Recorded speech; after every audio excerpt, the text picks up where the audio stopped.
one. Go on. But don't worry, they're from the same series. I'll forgive it. Yes, of course. Because one is the first film, the other is the second. Go on. And I'm not sure how you two will take this, but what I put on there is the first two Sam Raimi Spider-Man films. I'm okay with that. I don't know how Ollie feels, but... Hold on. Those do not belong on a bad movies list. But they're bad that they're good. They're not bad at all. I get the feeling we're going to be in this conversation for the next few hours. But suddenly... But the reason I put them on there because of how ridiculous they are. It's like Power Rangers level of ridiculous. Okay, the first one, you might have a case there, I have to admit, but the second one is a legit great film. The dragon attacking, man! I know, but still, it's what lets them down is the whole Peter and Mary Jane dynamic. Yeah, I guess. Okay, everybody back up! Yeah, that's to me that's what kind of makes them bad. But everything else is just like great. How about a new boss? Yeah. He's a So skeleton. it's a good film, And his name is... but for which I suppose. Bone? Yeah, a blemish that takes up nearly the entire film. Half the film, I should say. Does that work? This pleases me. Alright, the road to Flame Rock Refuge is open! Always more interested in the conflict with the villains in that because I didn't really pay attention to the... Well, I paid attention because it was a lot of the film, but... Yeah. Yeah, that's what I say, yes, but the good... For the bad bits, which is just like the whole Peter and Mary Jane drama thing, all the good bits were worth it, like the whole, like, Willem Dafoe as the Green Goblin. Yes, Willem Dafoe. Willem Dafoe was a very good Green Goblin. Even if he did look like a Power Rangers villain, he definitely carried it well. Yeah. And Alfred Molina is to this day the most awesome Doc Ock. Oh yeah, absolutely. But I think the show in any of those Spider-Man films was J.K. Simmons as J. Jonah Jameson. I knew you were going to say that, and I don't disagree. Yes, his laugh is still used as a meme, and I love it. I like him so much. I think he should come back to play J. Jonah Jameson in the new Spider-Man films. You'll get no arguments from me. I mean, he did say he wants to do it. You know he just wants pictures of he just wants pictures of Spider-Man. That's all he wants. Yeah, do it since he's not going to play Commissioner Gordon anymore. Oh, awesome. I mean, since the whole Ben They should Affleck bring him back as J. Jonah Jameson. Oh, Yeah. I was just going to say J.K. Simmons. God. But there's a reason there hasn't been a J. Since him. It's because he can't be replaced. They haven't even bothered trying. I know, they come up with ridiculous suggestions like Ice Cube. See the town's scouting clips. Always alert in case of battle. Or And one Jay-Z. person said, Stop playing this game. and Hugh Laurie. Let's talk to some town folk. Oh God, no. I love Hugh Laurie. I love him, but no. Oh, well, Blackadder, get me some pictures of Spider-Man. Chop chop. Oh God.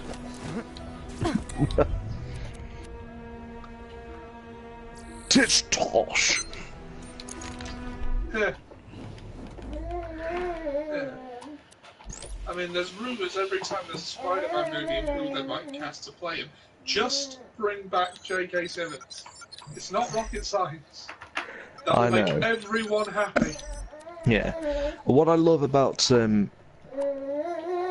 Sam Raimi films is that the villains are memorable. yeah. Willem Dafoe, like...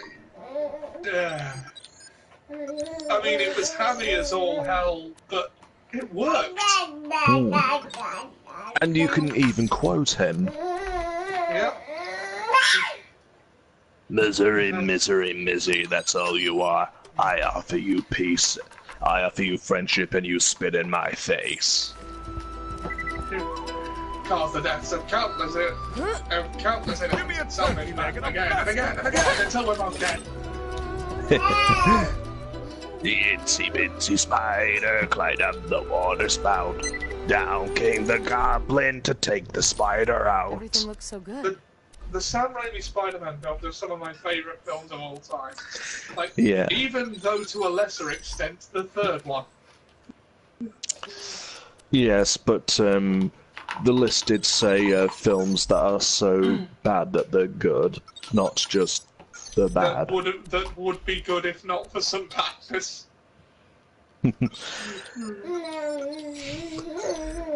Yeah. Sacrifices have to be made.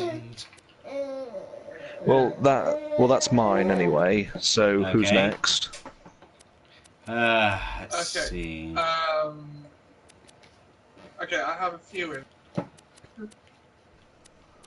Well, I'm gonna take yours as a jumping off point. I'm gonna say Spider-Man 3. Okay. Okay, so, yes, there are too many villains. Yeah, Venom was shoehorned in and didn't really need to be there. Yeah. It should have been the Vulture. They didn't need the Sandman as well. But there are things in that film that just work. Because the Sounds like we should go Sandman's find Miss Eleanor. transformation scene when he's in the silo thing is one of the best visual sort of, you know, when he first comes out and he's made of sand. The bodyguard That isn't was a here. really powerful Oh, look, moment. forgot to Also- put the sounding board.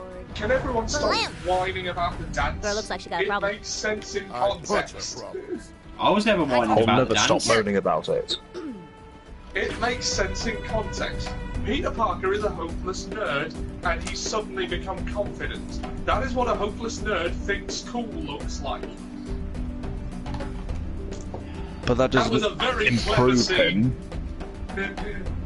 Even though when it gets to the jazz bar it becomes gratuitous and just, you know, they should have just left it on the street. Do you know who they would have got to play the Vulture at that time? Who? John Malkovich. You know what, I can totally see that.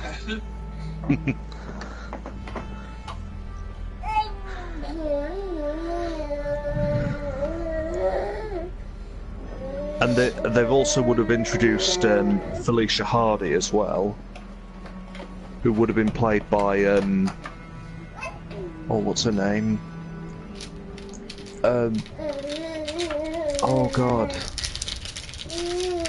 from the Princess Diaries. Good morrow, fair maiden. She played Does something trouble you? Catwoman. The queen is missing. She Um, went into the forest to bring the light like back to the world. In the Where'd she go? Christian Bale Batman She films. said something about using the tree light to undo Oh, the yeah, curse. I know That who you must be mean. where she's going. Yeah, I forgot the name. So your purpose became Oh. But clear. You gotta she go would to have the played forest Felicia and help the queen. Huh. And they had this weird storyline where the Vulture dies in the middle of the film and she becomes the new Vulture.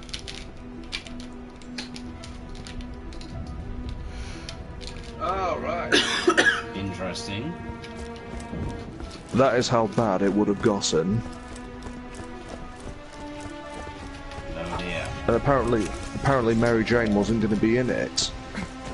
Well. Right. Well, let's be honest, nobody's going to see Spider-Man for Mary Jane. I mean, she's not in Spider-Man Homecoming. What do you think of Spider-Man Homecoming? Since the world went I don't think I've ever asked. over. Just tell him I see. I really like it. Yes, I thought it was quite good. Yeah.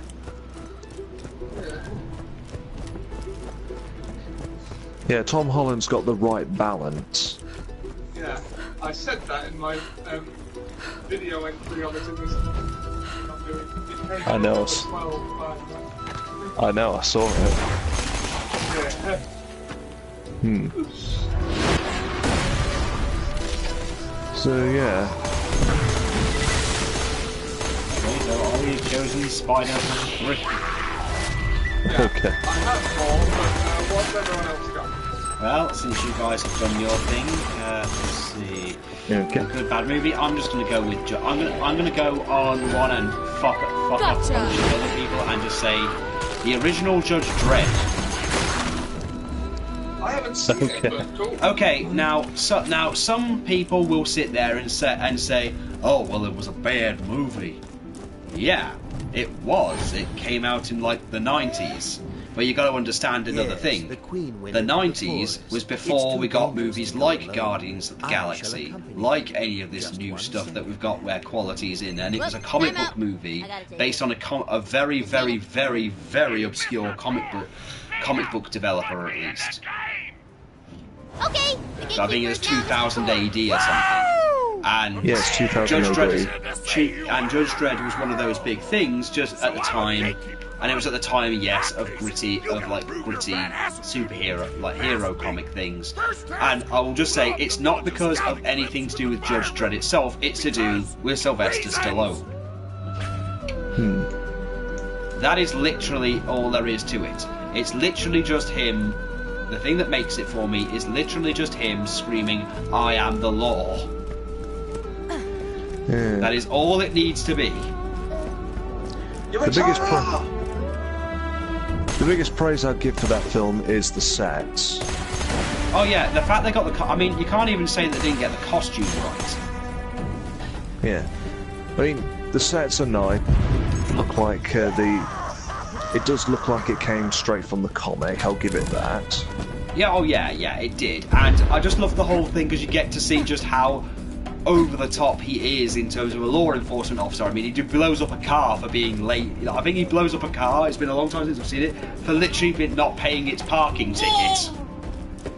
Or being in a thing, and he like goes over in this robotic way of like, he's done this a million times of how it works, not letting the guy talk, and then blowing up the guy's car for being where it shouldn't be. And then just in the whole, I am the law thing, and then when the like gets arrested because he's been framed, he still does the I am the law thing. The village's only way to see a I think a lot of it is nostalgic because I also read the comic it was the whole thing was made of, so you know, made based on, so there was that. Yeah. But the problem I have with the movie is the fact that he took his helmet off. Yes, I will say he isn't actually dressed as his trademark Judge Dredd for a while, but it's literally, you know, Sylvester Stallone just being there made it. It was at that time when just Sylvester Stallone alone, when an actor himself could sell, you know, a movie, just based on being there. Yeah. Yes, he didn't quite get the character though. I mean, no, he didn't get the character, but again, the same could be said of Raul Julia. Don't be afraid to get rough. But he didn't get M. Bison right at all. But he improved it. Oh, he did. But again, Sylvester Stallone has always just been Sylvester Stallone in whatever role. So I'm in a world entirely of Tiny Tina's creation, huh? You know, the whole helmet thing kind of bugs me because this is a character. If you read the comics, he never takes his helmet off in any circumstance. He wears it in the shower. He even sleeps in it.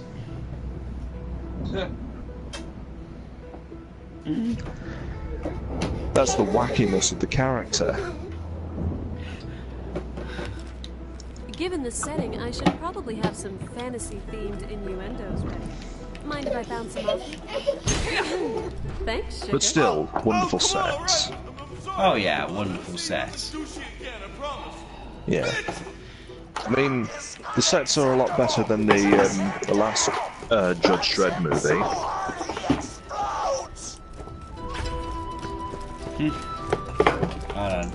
Gonna punch a guy apparently so hard he explodes. because apparently that's how the human body works. Oh god. So, yeah, sets were great and everything. Yeah, losing the helmet lost a lot of it, but ultimately, I think the thing that keeps it going is literally just, again, Sylvester Stallone in that role.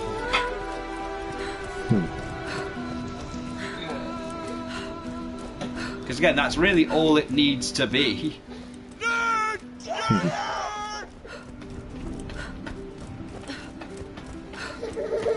Come back here, you shit. Eat my shorts!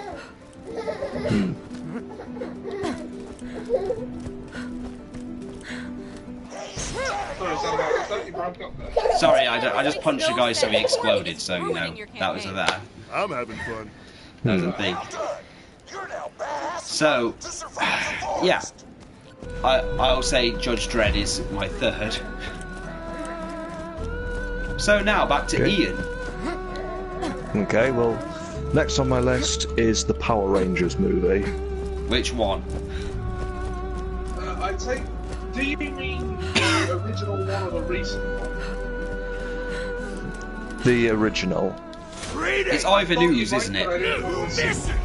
I want you to blow up! Yeah, Ivan Ooze steals the show. Can you please get him out of our way? Alright, fair enough. Where's Okay, my Mr. Torg, autograph? banish you to the stocks.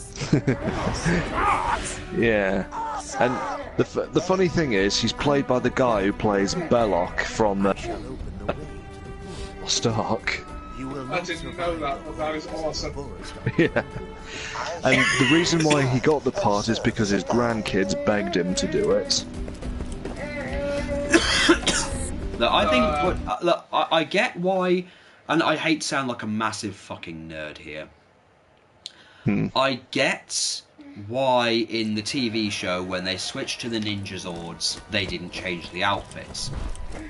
You enter the forest of I get tranquility. why in the UK, in the Western version, why they didn't change, because Super Sentai footage and whatnot. But for the movie, I didn't mind the suits so much, apart from the stupid things like the new weapons, like the Pink Ranger's whip. Yeah, that was 7 shades of ridiculous. Oh, hold on. I mean, kicked from the group again. Hold on.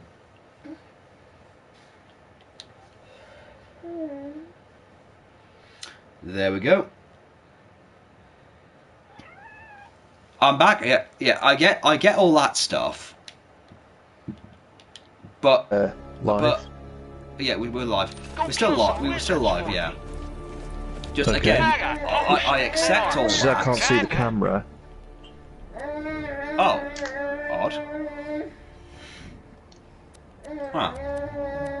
Not sure what to tell you there. Well, even so, it's I mean, it still says I'm live and stuff, but I get when it comes to the Power Rangers movie, I got some of that, but some of the things like the headlights and stuff. But there were other things like the whole doing the skydiving thing.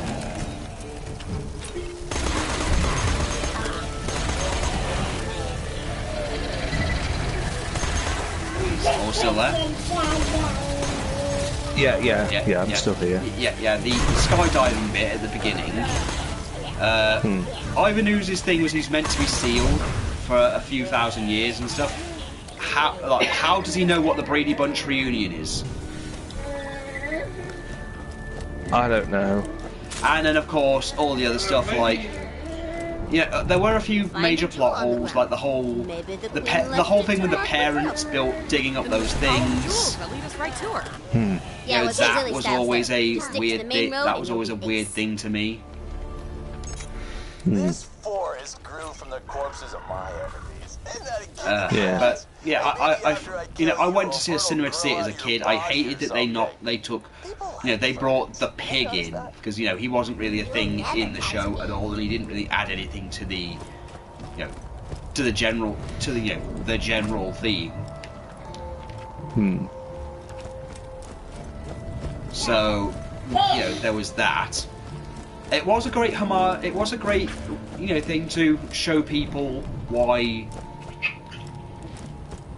Well, Yeah. What would happen in the next season of Power Rangers that was going to happen on television at the time, because this was at the time when they were red hot. And that the whole point of them going over to that planet was to save Zordon, and the first thing they do when they come back is, summon the giant robot, fight the giant monsters, kill Ivan by kicking him in the nuts, and then go to rescue Zordon. Whom they rescue with the power of friendship after he's dead. Yeah. Power! And I also like his. I also like they gave him a lot of funny quotes as well. Oh god, Ivan Ooze was literally the only thing that kept that thing going. Yeah. Part of Sakin and see. 10 minutes at the end, I'm already listening to one of your lectures. You locked me into your stuffy hyperlock chamber and tossed me away in the depths like yesterday's trash. Do you have any idea what it's like to be locked in a rat-net for 6,000 years? It's boring! Had a Charlie saw horse since the Renaissance. Oh, the things I've missed! The Black Plague! The Spanish Inquisition. What's a The bluff? Brady Bunch reunion! On the tree is over. Yeah. Touch me again, you'll be chicken wings in the What the morning. Brady Bunch is? I know. Just the whole thing. I mean, the new Power Rangers movie was awful for many reasons. I will admit that the idea of Rita. another whack at it? How about you How take about taking another quack at it? Oh, and the fact he was going to make people jump to their deaths, I always did find that funny. Once they were done. Yeah. But now I'm sick of your ugly faces and your dull personalities. Yeah, Ivan Ooze made that, I know that's silly, but I find it hilarious. Gee, pretty fancy schmancy. I guess you invest your money well over 60 centuries, you can buy something pretty nice. Oh, remember when the world was where parents were terrified of Lord Zed? Oh yeah. Yeah, because his design was terrifying. Good old Lord. It's How can Zed. I ever repay you? That is lovely. Do you recall the name Zordon of Eltar? I think he's heard of him. He's heard of him.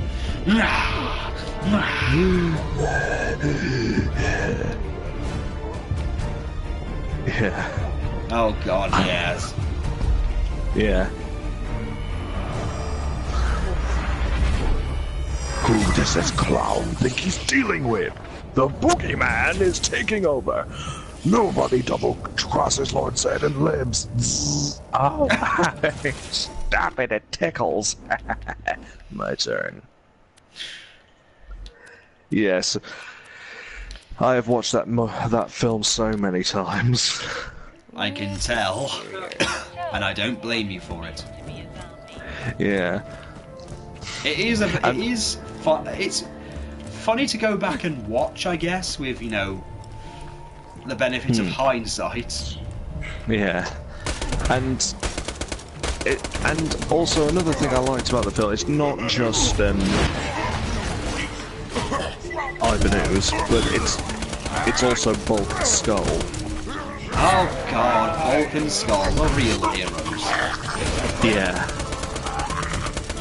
Two brave men.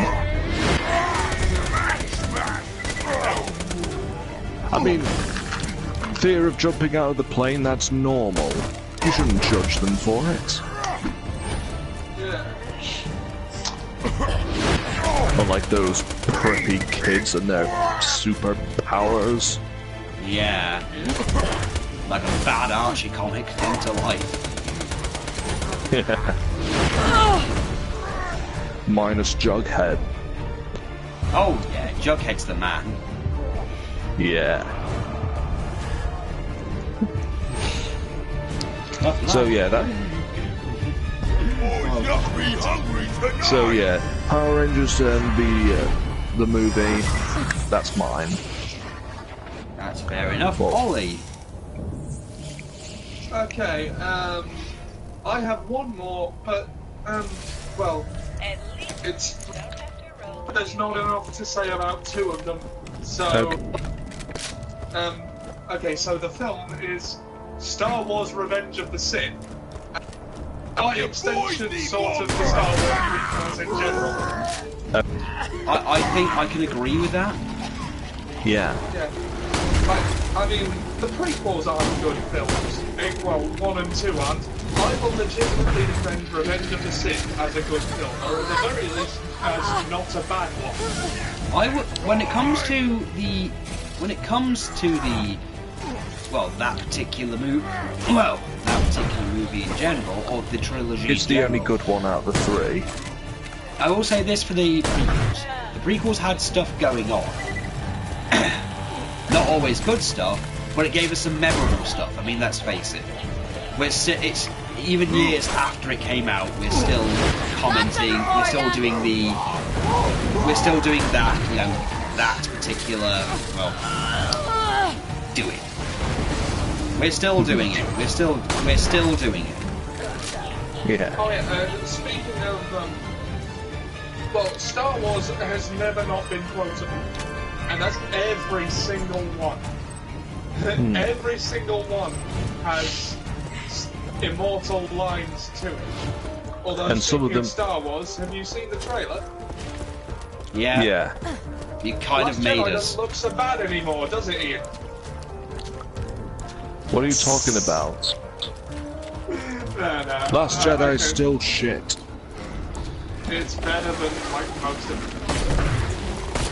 Whoa! Say the blood fruit grew on the tree. Well, however...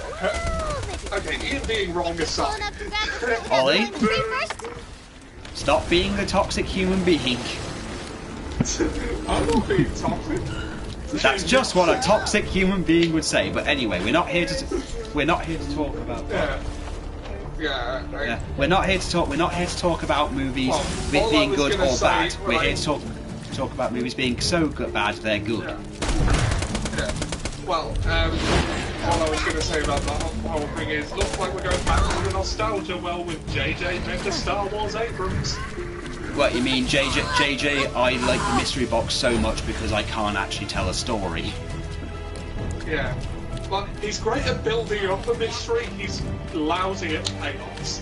Well, the overall problem with one of the major problems that was always going to come up with here with having two different directors and one of them being J.J. Abrams was that again J.J. Abrams set up something for someone else to follow, and again it meant that if anything was bad with J.J. Abrams' work, it meant that someone else had to clean up that mess, and now it's gone to the whole. Oh well, you can retcon whatever you want out of it at this point. I don't care. I really hope they don't. Well, literally, the quote. I know it would be It would be, insulting. I think to just do whatever you thought of The Last Jedi. At the end of that film, I was genuinely excited to see where it was going, and it looks like where it's going is back to the nostalgia well, and I'm just disappointed. Well, that's all. Well, to be fair, look, just remember, if yogurt was ever right, and it's where the real money is made in the merchandising department. Well, it's. I hope that's not completely true, because if that's the case, anyway, if that's the case, Captain Marvel and Star Wars are really in the shit. Captain Marvel made $1 billion. But anyway, back to my defending the Star Wars prequels. And losing even more. The old whipping boy of the franchise until Oh God, Episode yes. 9 comes along to bitch about. Yep. But Star Wars fans just don't like Star Wars, do they? Like, statistically. Oh, I don't know if you saw the thing where everyone went nuts over a Disney poll. I didn't. What was where this? basically they put up Disney put up a poll saying who would you rather side with, the First Order or the Resistance, and everyone took it as Oh, well, 29% of the people who voted as space Nazis. Not a surprise there. And it turned into a whole drama thing of, if you choose anything but this one, it's not even a matter of which villain do you like, or do you happen to like any particular villain here. It literally amounted to, so plucky little resistance that are really the good guys, or space Nazis.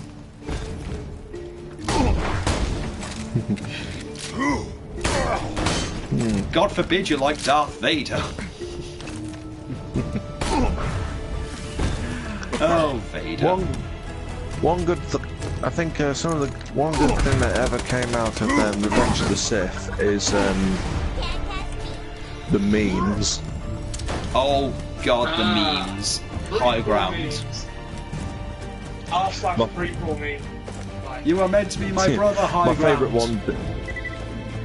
My favourite one being the... Have you ever heard the tragedy of Darth... what's his name? Plagueis the Wise. Plagueis the Wise, that's my favourite meme. I thought it's not the story of the Jedi. Yeah, now... I complain about episode 9 going back to the nostalgia well. I'm still going to eat that shit up when it gets Oh, of course you will, of course you will. Don't Star Wars fans are nothing if not will take anything at this point. Look, we were waiting so long, everyone just ate up everything regardless of how good or bad it was. Just look at Battlefront. Yeah. Apart from the second one where everyone fought back. I have a feeling that episode 9 bad that it's good. Mainly because Ian McDiarmid will be back. Roll credits. Yeah. And it's J.J. Abrams. I mean, it's like, at best, it's going to be an alright, like, it's going to be another Force Awakens. Force Awakens was okay. Yeah, well, no, I enjoyed them, but it was just a nostalgia trip. And at the time, I would argue that that was all it needed to be. Well, I have a message for all the people who hate the new trilogy anyway. Has your life has anything happened? Has this movie given you cancer? Has it ruined your entire life in general? And has it taken away the parts of Star Wars you have enjoyed? If not, move on. Don't bother with it. And to be honest, if you're going to moan, well, now it's canon and they've ruined it in your eyes. To me, when it comes to Star Wars and stuff, canon is really what you want it to be at this point. I mean, when Disney said the expanded universe was dead, and you saw all the videos of people throwing their books on the floor going, thanks to a bunch of... They declared it non-canon. They still exist. Ollie, put your ovaries back in. I was getting to that part. That literally, they're still there. They didn't literally just say, this is no longer canon, please put your fan fiction of Boba Fett with Jabba the Hutt in this bag. Not because it's non-canon, it just disgusts us. Was the expanded universe anything but for-profit fan fiction? Effectively, yes, but the point is that it's not gone, and to be honest, it's the same thing I've said to the Sonic fandom. You can just pick whatever canon you want. I'm pretty sure there are people out there who have decided the prequels, as they appeared, aren't canon in some capacity. If you don't want to count the Disney trilogy as canon, you don't have to. If you just want to sit there and enjoy the original trilogy, the original prequels, if you kind of feel you can't live without them, do it. You lasted almost 20 years without it. You can go another 30, I suppose. Oh, it's the... My point being is it's not really it's not really taking away any of the good stuff you got from it, so I don't see it as a major problem. Let's just play the game, alright? Stop. I did see a funny video with the people who support the prequels versus the ones that don't, and it was like a court case. Well, where it goes, look, the Star Wars movies have not been good since the 70s, and even that wasn't even passable. Oh, shut up, you nerdherder. No! No! You do not have the right to use that word! well, at least we can take comfort in knowing that they haven't screwed up the Indiana Jones films. Who's next? Yes. Yeah, I mean, there's no skulls or crystals there. Why would you say such a thing? I don't know, I'm trying out new expressions. Where did skulls and crystals come from? I don't know. I don't know. I suddenly thought of invading tombs and stuff, like what he does, and suddenly thought of crystals, and then I thought of all the skulls around there, and thought, my God, that would be terrible if they based an entire plot line around that. I'm glad it never happened, and that we live in a world where sanity exists. And you know, okay, you're acting very strange.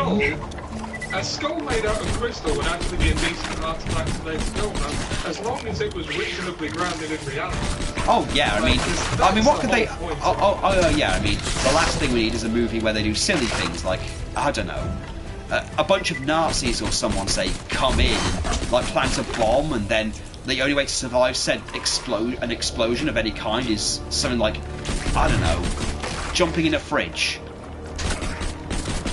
Oh, that sounds ridiculous. I mean, I know they did that in... I know they did that... I mean, I'm sorry, I played a bit of Heavy Rain, and that was actually how I survived at one point. I mean, that's just stupid.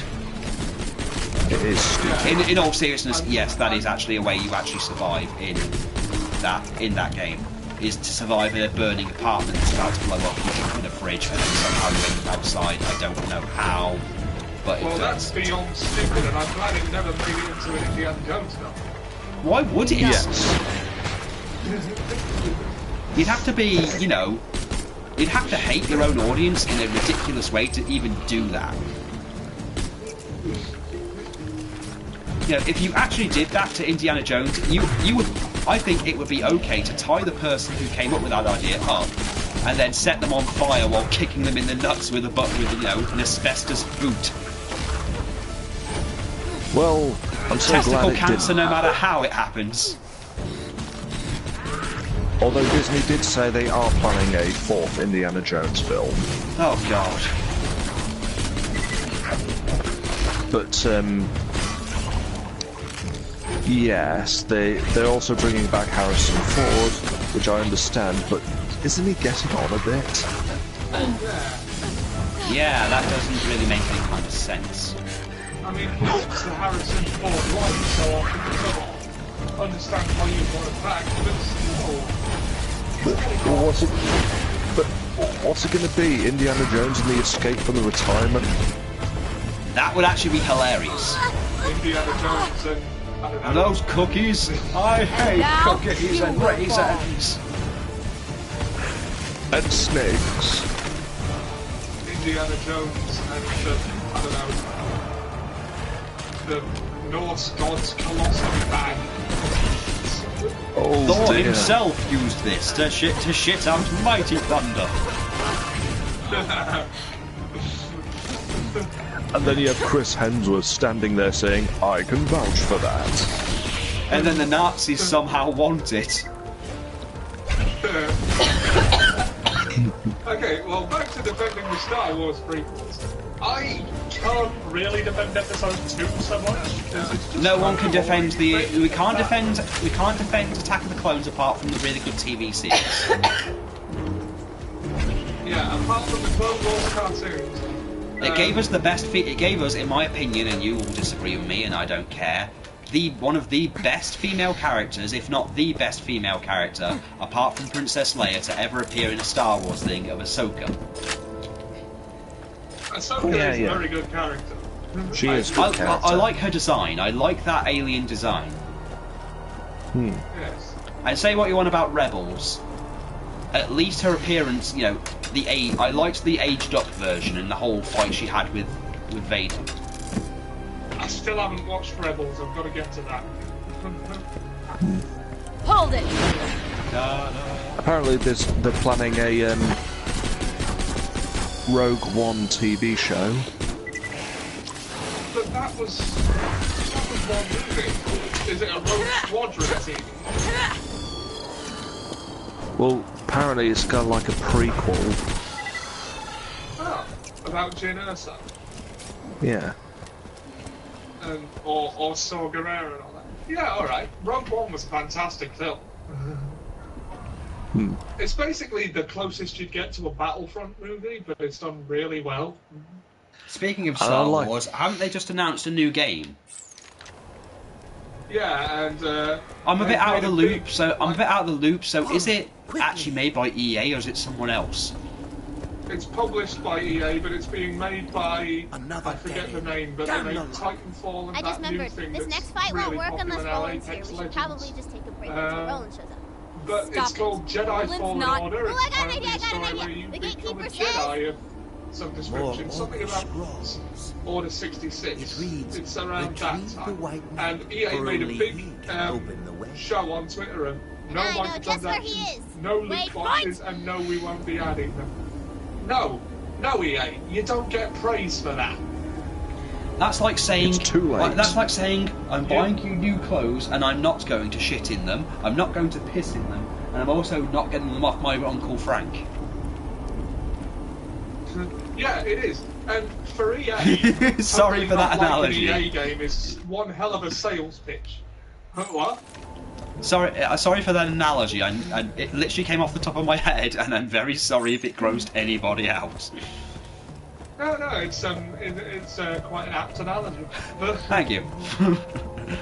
I'm sorry. It's just EA. so EA just makes me to think pick- of shit. For EA to tell you this isn't anything like an EA game as a sales pitch, bold strategy. I'll believe it. when I Hey, see we're it. not like these dicks. In the dystopian world of video games right now, not being like the company's trademark is somewhat of a rarity. It's rare that that's good news. Yeah, I tweeted them actually the other day with just in all capital letters, make a VR Starfighter game, you cowards. I guess asking them to make a Knights of the Old Republic was a bit too much to ask. BioWare want to, they won't let them. But yeah, you do know that anyone who was involved with the stuff that made that good, they're no longer there. They're gone. Because they went on to make when they couldn't make any more of that, they made Mass Effect. Yeah, and then they forced them to make Anthem, which is not their type of game. Anyway, we're getting really off topic right now. We are. So I guess next to be the what do I pick as another good bad movie? I'm gonna go on the Disney variety, oddly enough. Sorry? I'm going to go in the Disney variety, and I know no one's going to agree with me here. Okay. I'm going to go with the original Atlantis the original Atlantis cartoon. Atlantis. I haven't seen it, but I have heard good things.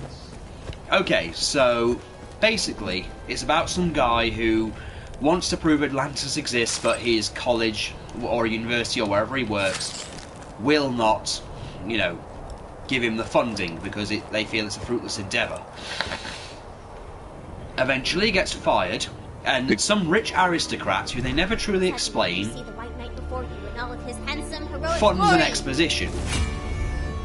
And also has a book that his grandfather apparently had where he proved Atlantis was real.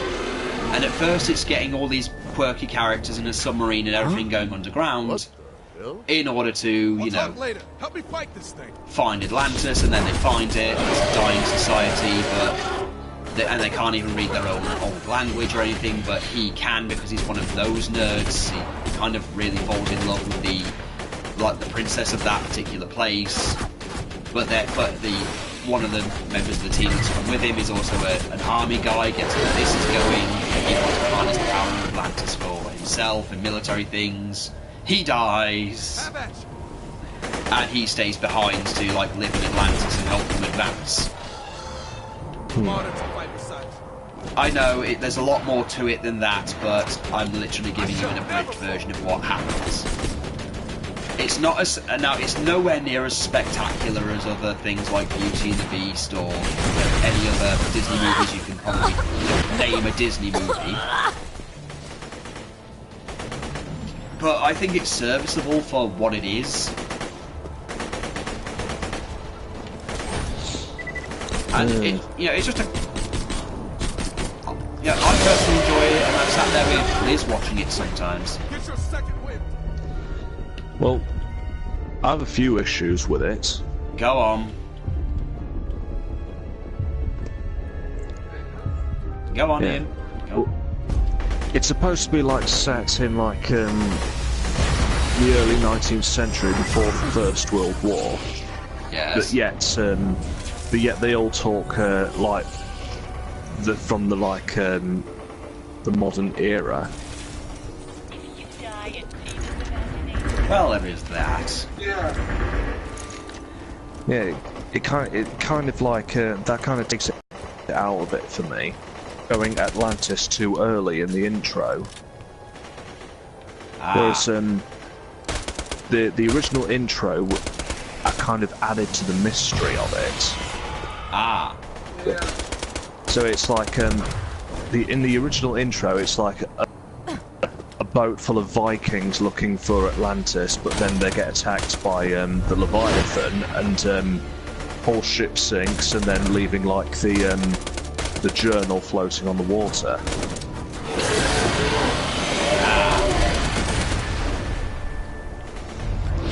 I mean, that would have been a better intro because that would because that would like create that tree, then when we see Atlantis for the first.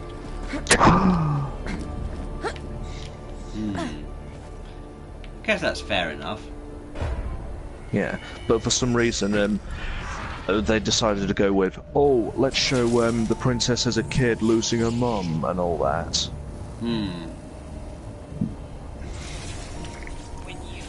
Well, It's like okay, I do get that, and I do get the complaints, but then again, a lot of the movies on this list have major things I take issue with, and I guess sometimes I can understand that. But again, I still think it was an okay movie. I still enjoyed it, and at the end of the day, I can completely understand and respect why you didn't enjoy. You take a few umbrages here and there. Yeah, and plus the main characters are Gary Stew. Yes, there is that too. Everything is just handed out to him, and he's done nothing to earn it. Roland doesn't talk like that. He does when I'm voicing him, girl. No, well, that's my own. Those are my three problems with it. That's fair enough. Hey girl. Other than that, it's an okay film. Right, back to Ian. What's another one on your list? So, Well, the who's next one on queen my list anyway? is Dragon Half. She's the most beautifulest Okay. woman in Is that history. Sean Connery? No. This Got one's an legs anime. for days. Oh, right. Wow, that was unhelpful. Yeah, I misheard. Dragon. I thought you said. Tina? Oh, Dragon Half. Tina! I Yeah, misheard. Sorry. I thought you said Just Dragon thinking about them Heart. legs. yeah. Well, okay. Just to clarify, it's like it's basically put into like it's like 2 episodes of an unaired TV show that got smushed together to make one film. The White Knight. Stand here and raise. It's based on like a manga, Okay. of like a lot of anime is, and basically what it is about a girl who's like half human, half dragon. Tree of life is open. Mayhaps we shall find Yeah, what we her dad's a knight and her mum's a dragon.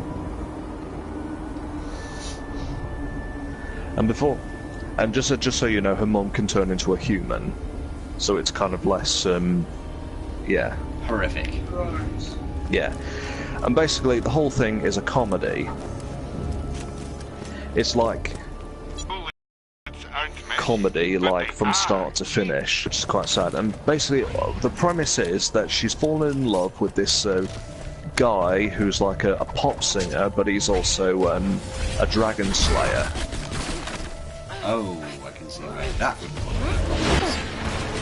Yeah. Another down! Her one mission is to go to this village this village of the slimes so she can drink this potion and become a full human. In the hopes that he might like her.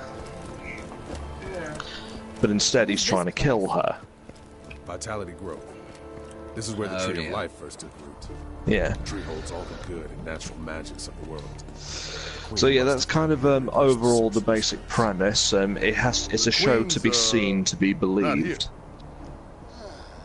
The writings say we Yeah. could reverse the But like I curse say, it's ourselves with a simple ritual.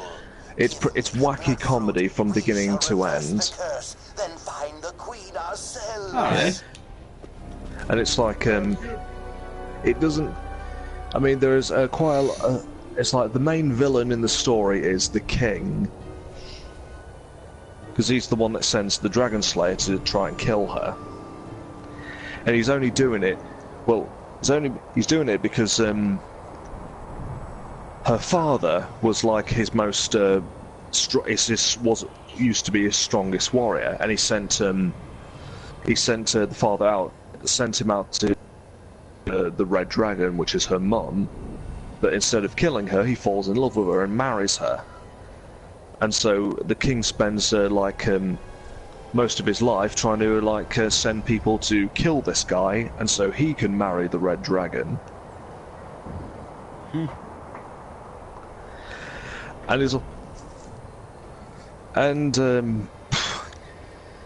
Yeah, so he's the main villain. He's also assisted by this incompetent sorcerer,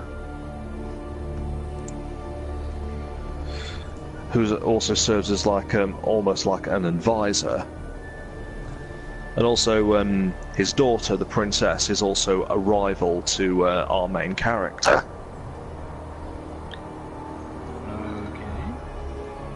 Who's fighting for this Dragon Slayer's affections.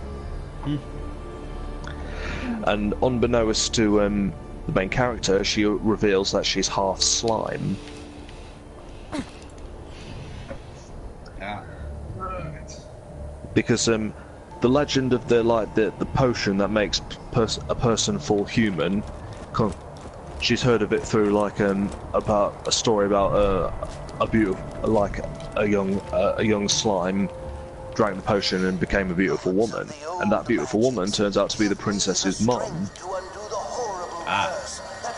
Yeah, and so when she gave birth to the princess, she came out of slime.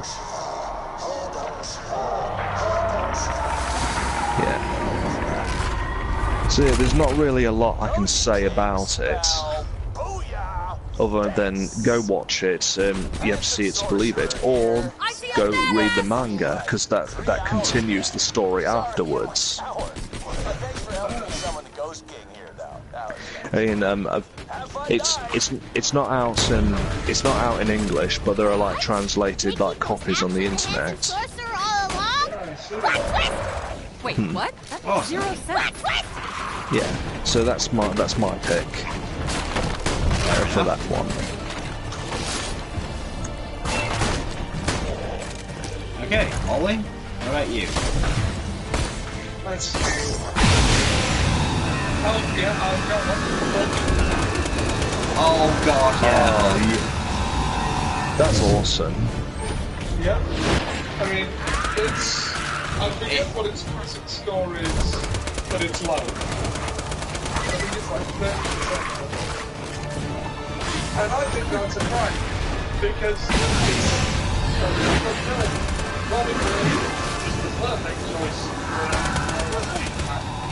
Yeah. Dustin Hoffman works so well as Hulk. Yeah. It's my favourite Dustin. Yeah. I still love the scene where he's trying to kill himself. Yeah. Yeah, that is the iconic scene. Don't try to stop me, Smee. Don't try to stop me, Smee. Don't you dare try to stop me, Smee. Smee, try to stop me. Stop me, I'm trying to kill myself. You better get off your fat ass and get over here. I'm coming and trying to stop me, Smee. This isn't a joke. I'm committing suicide. Bang. Don't ever try to do like that again. I hate Peter This will hurt. Bring me Peter Pan.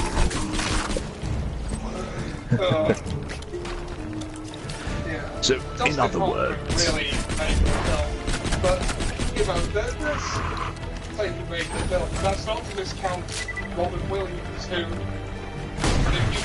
anyone to play grown-up Peter Pan, who's better than Robin Williams?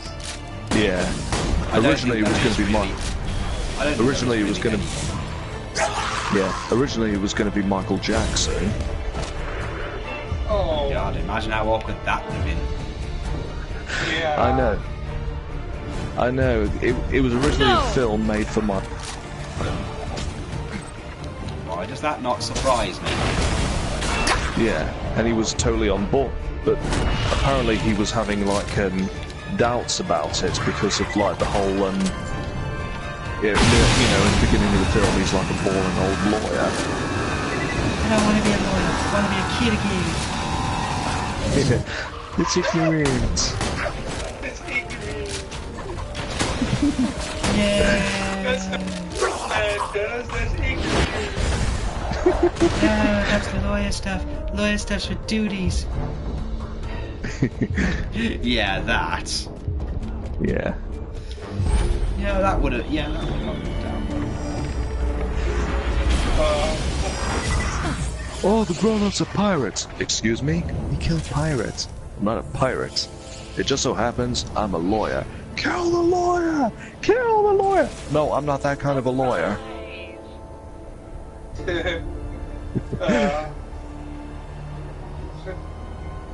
Eat what? There's nothing here. Gandhi ate more than this.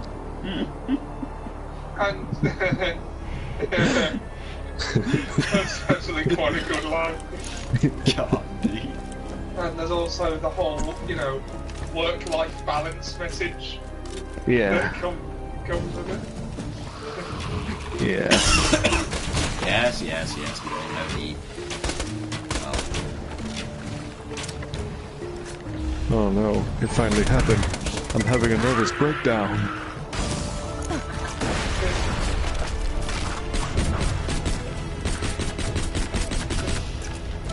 Yeah. Oh no, yeah, Robin it's- Williams Peter having himself goes through a really good arc. Calm down. I don't know what to think about the whole Tinkerbell thing. Yeah, that was weird.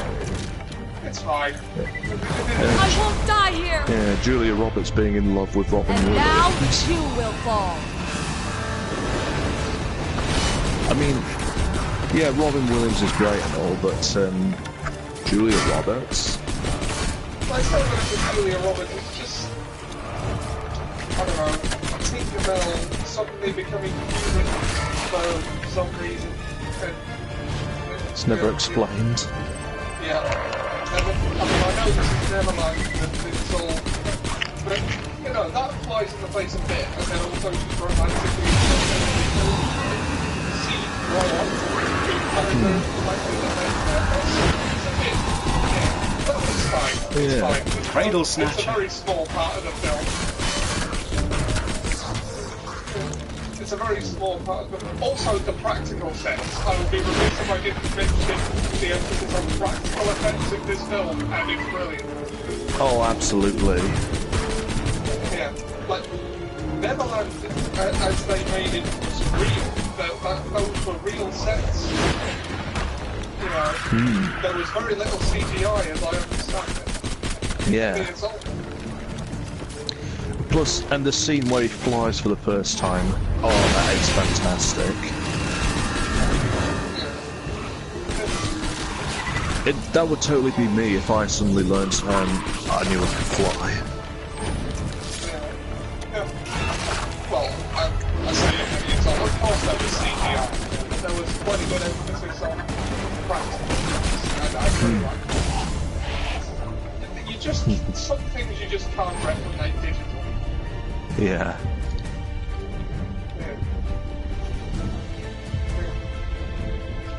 But yeah, that's my entry.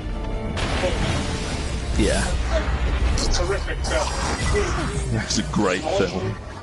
Wrongly maligned by critics. Damn those critics. And plus, even Steven Spielberg didn't like it. Right? And he directed it. What's wrong? He was. I can't remember the reason. It's just like, oh, I didn't like it and all that. I can't remember why. Don't sell yourself short, Steve. It was a fun time. It's one of your best. It had some of your signature tropes in it. Yeah. I mean, who else could get a suicide, suicide into an attempt into a movie and it'd be And it'd be funny. Dustin Hoffman. They made a joke about suicide and it was funny and nobody played. Yeah. I mean, try doing that in today's day and age. Yeah. I mean, Captain. I think that would even fly today. No, Ollie. You know, the Rainbow Haired Brigade would suddenly run on there with their very strong... Captain. Captain, I just had an apostrophe. I think it's an epiphany. Also, can we appreciate the genius that was the fact that when he comes back to the real world, that he actually sees someone who looks exactly like me? I was expecting him to have PTSD after something like that. Hello. Having trouble with the missus? You would be by the time we get home. I mean, did Smee follow him, or is it just one of those really, really fucking weird coincidences? That acid rain! Lightning just struck my brain. That sounds painful. Well, that's that. So, in other words, they tell you stories to shut you up and conk you out.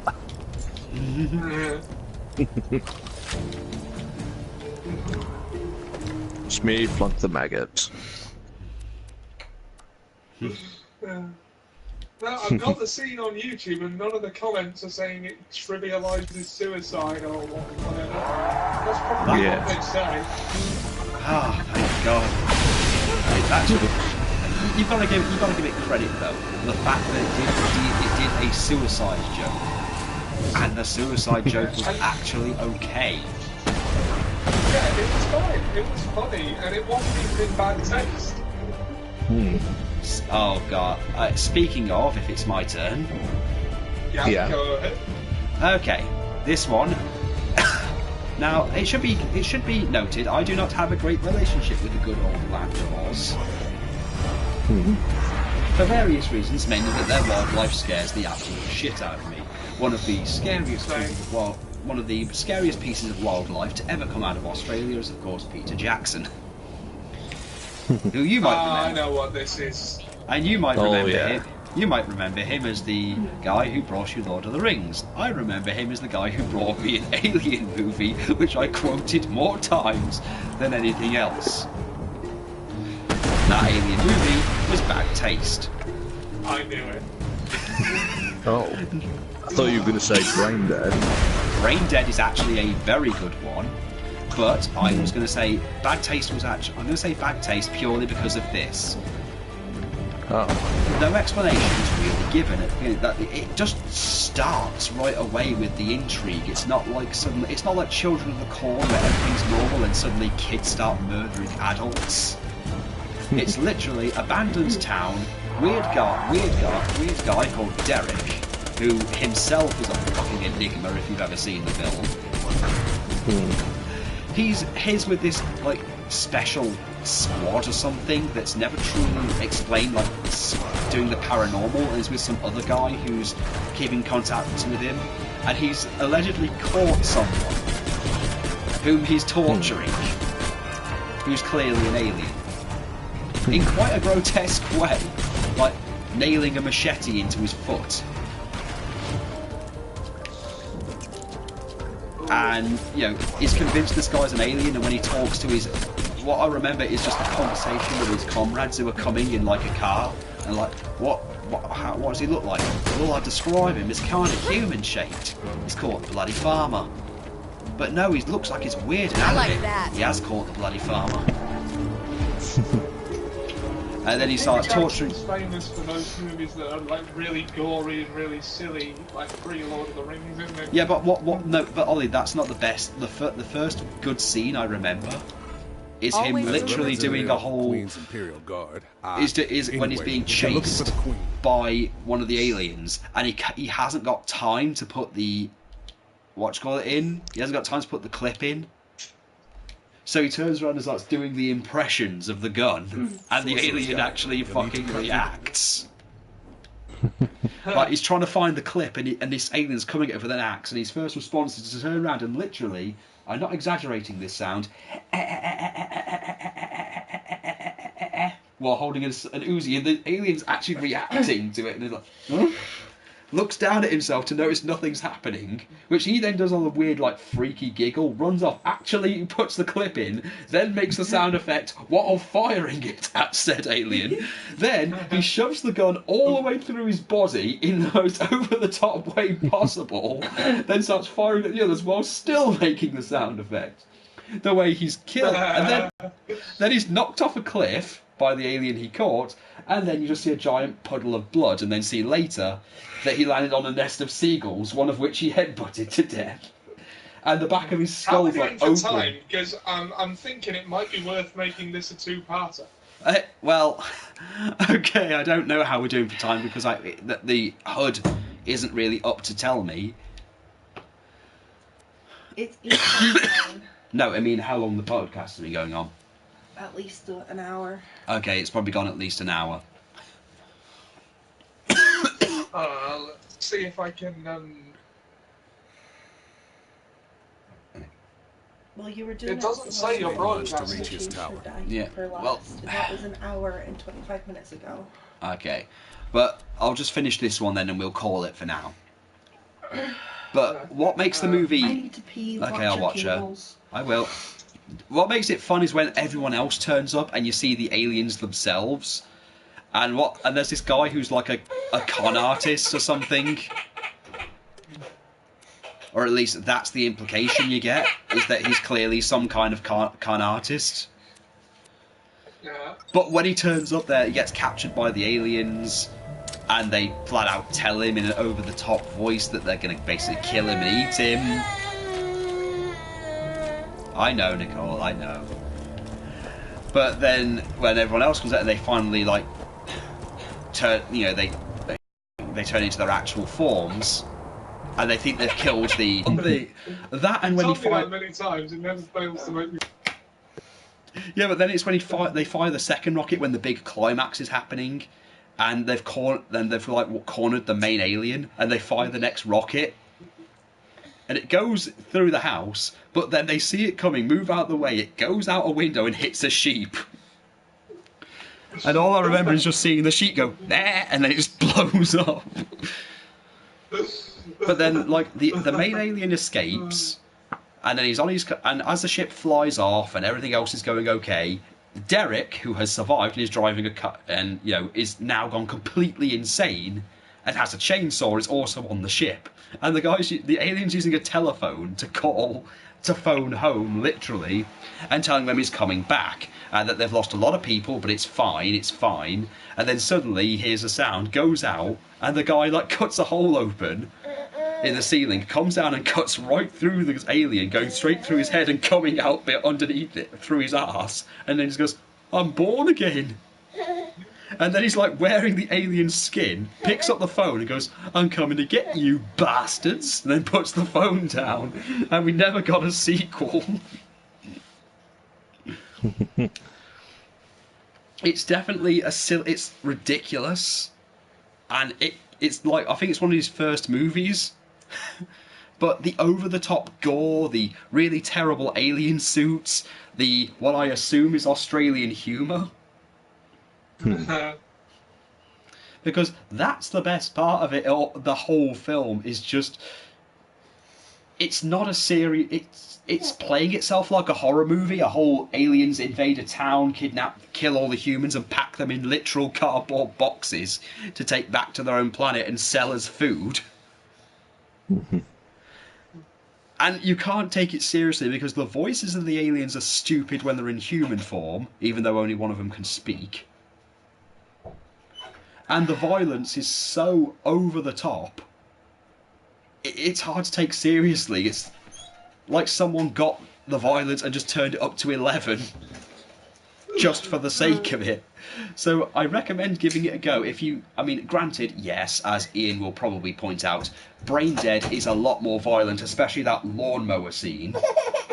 Yeah. Oh, little one. Oh, did you fall? Oh. But yeah, it's just funny for just how ridiculous it is. Although in Brain Dead, Derek does make a cameo. He's in the mortuary of the church at one point. I mean, I could go on about Brain Dead, to be honest, and the whole kick arse for the Lord thing. But I think that was a good place to leave it. Okay. So, gentlemen, we can continue this next Monday, probably, or maybe even tomorrow if any of you are up to it. I can do tomorrow. Okay, then tomorrow we will do part 2.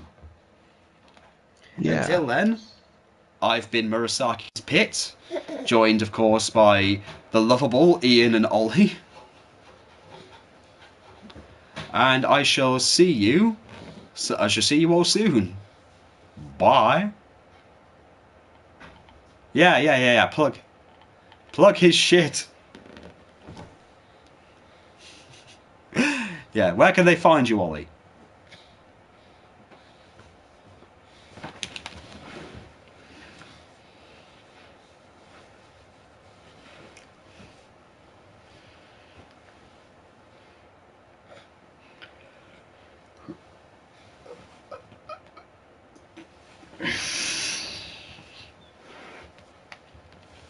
Okay.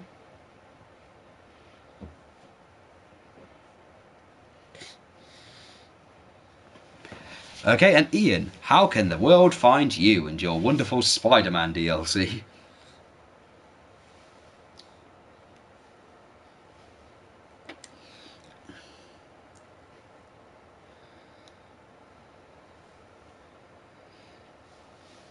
Yes. No. In fact, I actually was looking through some Alex Kidd earlier this week, funnily enough, after that whole last stream we did. Well, that being the case, I shall see you all later. Bye.